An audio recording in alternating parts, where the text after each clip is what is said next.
Bwana wabariki. Kwa jina najulikana Nabii Felix David Mongosongo kutoka kwenye maskani na mwenye ujumbe saa kutoka jiji la Arusha nchini Tanzania.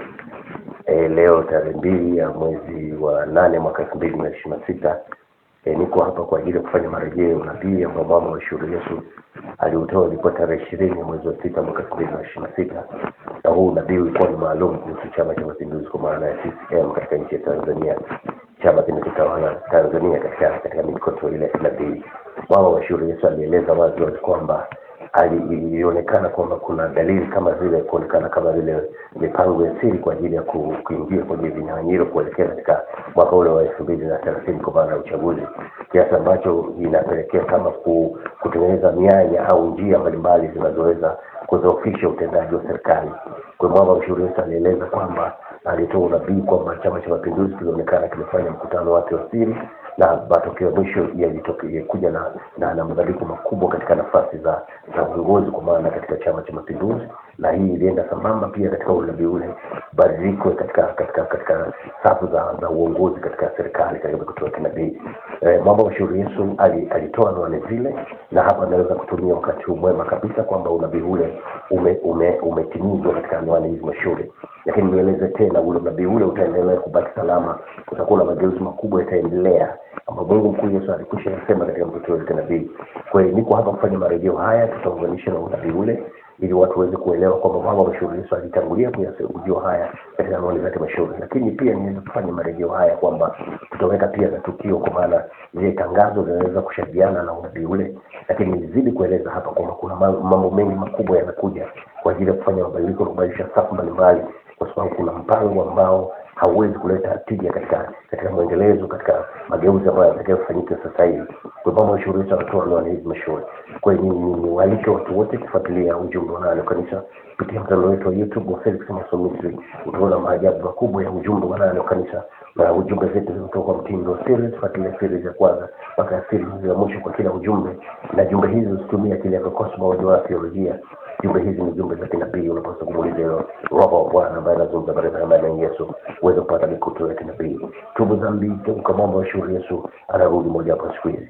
Ni zidi na kueleza kupitia mtandao wetu wa TikTok, ni mtandao maalum tunatumia kupandisha nabii mbalimbali na baadhi ya vipengele vidogo ambavyo tunajaribu kwa ajili ya kuweza kuonyesha watu nini kipo katika mtandao wetu wa YouTube wa Felix Mongosongo. Kwa kufanya marejeo haya mpaka sasa nabii zaidi ya 200 zimekwisha timizwa tokea mwaka 2023 tulipoanza kurekodi unabii wa kwanza mwaka 2023 mwezi wa 9 mpaka sasa nabii zaidi ya 200 zimetimizwa, na hapa tuko katika maandalizi kwa ajili ya kuandaa documentary ya zile nabii 200 plus ili watu wote wapate kujua anwani hizi mashauri. Kwa hiyo ninawaalika watu wote muendelee kufuatilia, na unaweza kujiunga moja kwa moja kupitia mitandao hii ya YouTube na huu wa TikTok uweze kupata taarifa mbalimbali na jumbe mbalimbali ili uweze kujiandaa kwa ajili ya kuja kwa mambo ya shauri Yesu. Na wale walio nje ya nchi katika mataifa mbalimbali ya ulimwengu unaweza pia ukafuatilia, lakini unaweza kukusanya, kuna program mbalimbali za kubadilisha lugha, unaweza kupata anwani hizi na mikoto hii ukajifunza kwa ajili ya kujiandaa kwa ajili ya kuja kwa mambo ya shauri Yesu pia ufunuo. Tubu dhambi, geuka, mambo ya shauri Yesu anarudi moja kwa siku hizi. Sauti ile neno kwa Bwana Yesu Kristo ndiye Mungu mkuu, Yehova tutatoa katika Mungu mkuu. Amina. Bwana wabariki. Kutoka kwenye maskani mwenye ujumbe sawa kutoka jiji la Arusha nchini Tanzania. Leo tarehe 20 ya mwezi wa 6 mwaka 2026. Huu ni unabii maalum kuhusu Chama cha Mapinduzi CCM, chama kinachotawala nchi ya Tanzania. Chama cha Mapinduzi lisikia neno la Bwana. Nilimsikia Yesu akisema nami katika lugha ya kinabii, akaniambia ndani ya Chama cha Mapinduzi kuna watu kana kwamba kuonekana kwake ni kama wako kwa ajili ya kufanya jambo la uendeshaji wa serikali uonekana kuwa mgumu. Kwa lugha nyingine, wanakwamisha kwa makusudi, aidha kwa kauli zao au kuonekana kwake ilikuwa ni kama vile wengine wana mikakati ya siri wakishirikiana na baadhi ya watu walioko nje ya chama chao, na pia wengine wakishirikiana na watu kutoka nje ya nchi wakiwa na shabaha ya kutengeneza safu ya utawala katika uchaguzi unaokuja.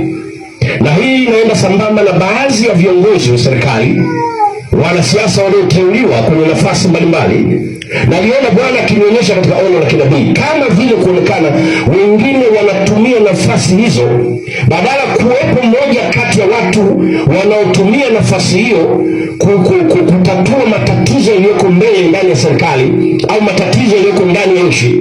Wao nao wanapojiwa na vyombo vya habari huwa wanaongea kama wao sio wahusika, wakati wakiwa na shabaha maalum, aidha ya kutengeneza mazingira kuonekana kwamba serikali haifanyi kazi au kuna jambo lingine nyuma ya pazia. Bwana kaniambia, kiambie Chama cha Mapinduzi, na naliona katika ono la Bwana Chama cha Mapinduzi wamekaa kikao cha siri. Maamuzi magumu yalifanyika, kiwango ambacho baadhi ya nafasi za utawala za uongozi ndani ya chama, na aliona mabadiliko makubwa yanatokea ndani ya chama chao, yakienda sambamba na mabadiliko makubwa ndani ya mifumo ya utawala, kwa maana zile nafasi za uteuzi pamoja na nafasi nyingine za kuchaguliwa. Naliona jambo hilo katika lugha ya kinabii. Naliona jambo hilo kwa sababu Mungu ananiambia kuna hali ya uasi nyuma ya pazia, na watu wanasuka mipango ya siri wakishirikiana na baadhi ya watu au vyombo fulani kutoka nje ya nchi. Wengine wamekubali kwa siri kukubali kwamba wao wakichukua madaraka nchini ndani ya chama chao, chama ambacho kinatawala Tanzania, kwamba watakubaliana na masharti yote ikiwemo pamoja na ushoga pamoja na usagaji. Wamesaini na watakuwa na fedha nyingi wakati wa kuandaa mikakati, na tayari wametengeneza safu mbalimbali kwa ajili aidha kuifanya serikali ionekane haifanyi kazi. Lisikie neno la Bwana Chama cha Mapinduzi. Lisikie neno la Bwana. Mambo mashauri Yesu anaachilia anwani hizi mashauri. Lisikie neno la Bwana. Bwana asema hivi: chukueni hatua kali dhidi ya viongozi hao, dhidi ya hao watu, badala ya kutatua matatizo. Mwamba mkuu Yesu alitoa unabii wake kuivuza nchi, badala ya kudili na matatizo na namna ya kutumia taaluma zao na uzoefu walionao na kuaminiwa kwenye nafasi walizonazo, wanatumia nafasi hizo kama vile kuonekana kwamba wao hawapo. Laiti kama wao wangepewa, basi wao wangekuwa viongozi bora. Lakini naliona baadhi ya watu ambao wana mikakati ya siri wameanguka na wameshindwa kuingia Ikulu. Na hapa natumia maonyo haya maalum kupitia unabii huu. Watu wote sikieni, Tanzania nzima sikieni. Rais katika milioni 63 plus, rais ni mmoja tu. Hata ikifika 2030 mkifanya uchaguzi, atakayeingia Ikulu ni mmoja tu. Ogopeni mtu anayetafuta madaraka kwa njia za uchanja, kwa sababu anakuwa na nyuma ya pazia sio moyo wa utumishi, bali anakuwa na moyo wa uharibifu kwa sababu ya shabaha zake za giza. Natoa haya maneno maalum kupitia unabii huu mashauri. Tanzania lisikie neno la Bwana. Na hii ni maalum kuhusiana na chama kinachotawala katika nchi ya Tanzania, kwa maana Chama cha Mapinduzi. Amina. Barikiwa. Kutoka kwenye maskani mwenye ujumbe saa, kutoka jiji la Arusha nchini Tanzania kwenda barani Afrika na kwenda kwenye mataifa ya dunia. Lakini maalum kuhusu nchi ya Tanzania na ni maalum kuhusu Chama cha Mapinduzi.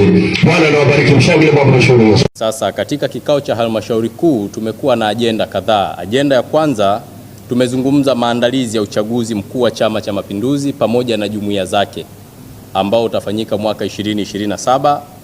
NEC imepitisha ratiba na miongozo ya maandalizi ya uchaguzi wa ndani wa chama pamoja na jumuiya zake. Tunataka uchaguzi wa kidemokrasia, uchaguzi huru na wa heshima, kama ambavyo CCM imekuwa ikijitambulisha kuwa na uwezo mkubwa wa kuweza kusimamia chaguzi zake za ndani katika hali ya utulivu, umoja, upendo na mshikamano. Lakini ajenda ya pili, tulikuwa na sera ya jinsia na ujumuishi, ambao hii ni sera ya mwaka 2026. Tumepitisha sera ya jinsia na jumuishi ya CCM. Sera hii inahakikisha wanawake, vijana, watu wenye ulemavu na makundi yote yanapata nafasi sawa ndani ya chama na katika maendeleo ya nchi, kwa maana ya nafasi za uongozi. CCM inasema hakuna atakayebaki nyuma. Halmashauri kuu leo imefanya pia uteuzi wa viongozi kwa kufanya mabadiliko madogo ndani ya secretariat ya Chama cha Mapinduzi. Na mabadiliko hayo, tutaanza na ndugu Agrey Mwandri ambaye yeye ameteuliwa kuwa naibu katibu mkuu wa Chama cha Mapinduzi Bara, akichukua nafasi ya ndugu John Mongela. Lakini nafasi nyingine imependekezwa kwa ndugu Abdi Mahmud Abdi ambaye yeye atakuwa naibu katibu mkuu wa Chama cha Mapinduzi Zanzibar, na ndugu Abdi alikuwa ni naibu wa umoja wa vijana wa CCM ambaye anatokea hapa Zanzibar.